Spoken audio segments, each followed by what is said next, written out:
Welcome to the Deep Dive.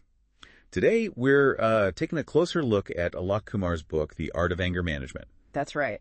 Transform anger into power and peace. We're working off a review of it. Yeah, and it feels pretty relevant, with all the stress and burnout people talk about. So if you, the listener, have ever felt maybe overwhelmed by anger or just curious about it, then this deep dive should be really helpful. Our mission basically is to pull out the key ideas from this review, see what Kumar's approach is all about, how he thinks we can turn anger into something, constructive. Exactly.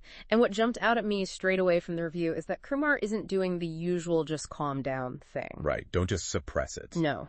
His core idea, and this is really something for you to think about, is that anger is natural. It can actually be a super valuable signal. A signal? How so? Well, it can point to things in your life that maybe need changing. It can be a motivator, for growth. Even a catalyst for positive stuff if you manage it constructively. So learn to read the signal, not just switch it off. Precisely. It's like an internal alarm system, as the review puts it. I like that analogy. An internal alarm. And instead of hitting snooze, Kumar wants us to figure out why it's ringing. Yeah. The review mentions he gets into the psychology of it, even the physical side of anger, how our bodies react. And importantly, it sounds like he does it in a way that's easy to understand, not super technical. That's what the review emphasizes, accessible language. Which is great because understanding what's actually happening in your brain and body when you feel that surge of anger, that's step one, isn't it? Absolutely. It's like you wouldn't ignore a warning light on your car's dashboard, right? Exactly. It's information, not something to feel bad about, just information telling you something needs attention. Okay, so understanding the what. But does the review say he gets into the how-to, practical stuff? Oh, definitely. The review highlights a whole bunch of practical tools Kumar offers. Like what? Things like identifying your own personal anger triggers. We all have them, right? Those buttons. Oh, definitely. And then developing healthier ways to cope when they get pushed. Improving communication, expressing emotions better. Mindfulness comes up too, self-reflection. Okay, so concrete strategies. And, crucially, the review notes these aren't just theories floating around. Kumar uses real-life case studies, examples you can relate to.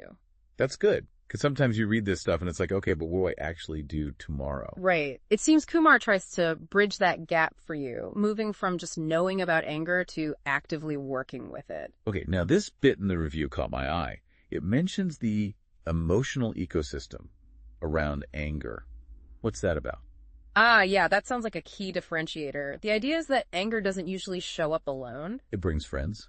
Sort of. It's often connected to other feelings like fear, anxiety, maybe sadness, frustration, a whole network. So anger isn't a solo act. It's part of a bigger emotional picture. Exactly. And the review suggests that understanding these connections, addressing those underlying emotions, the fear beneath the anger, for instance, that's where deeper healing and kind of lasting balance can come from. That makes sense. A more holistic view. Yeah. Looking at the whole system, not just the one flashing light. Precisely. It ties into broader emotional intelligence, doesn't it? Personal development. And the review also mentions Kumar challenges some common myths, like the idea that just feeling angry is wrong or expressing it is always bad.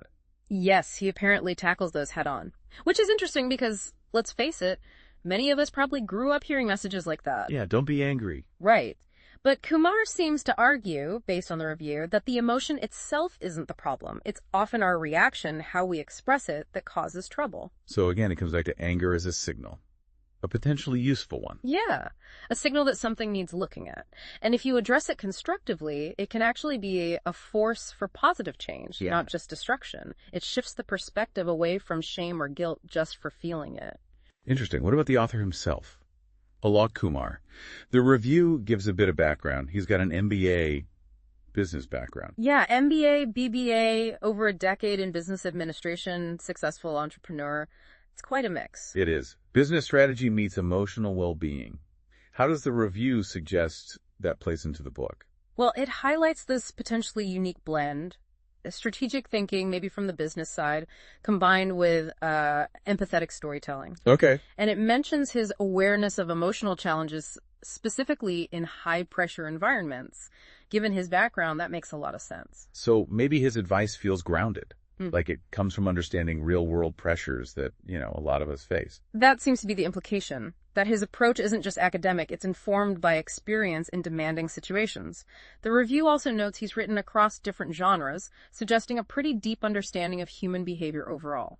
Okay, so let's try and wrap this up for the listener. This deep dive into the review of Kumar's Art of Anger Management. It sounds like the big takeaway is a fresh perspective. Definitely. It's not about eliminating anger, it's about understanding it, maybe even harnessing it. Transforming it, like the title says, Yeah. into self-awareness, growth, maybe even peace. Right. So for you listening, if you're looking to get a handle on emotional well-being, maybe learn something efficiently but thoroughly, this review suggests Kumar's book offers a structured and pretty insightful path. It goes beyond just control yourself. It's about understanding the why behind the anger and building healthier ways to deal with your whole emotional world. A much broader scope. So here's something to maybe chew on after this. Think about your own experiences with anger. What if you tried reframing one of those experiences, like Kumar suggests, seeing it not just as negative, but maybe as a signal? Yeah, could it point towards an opportunity for personal growth, maybe? Or even for building stronger connections? It's definitely an interesting thought to consider. Could reframing anger actually lead somewhere positive for you? Worth pondering.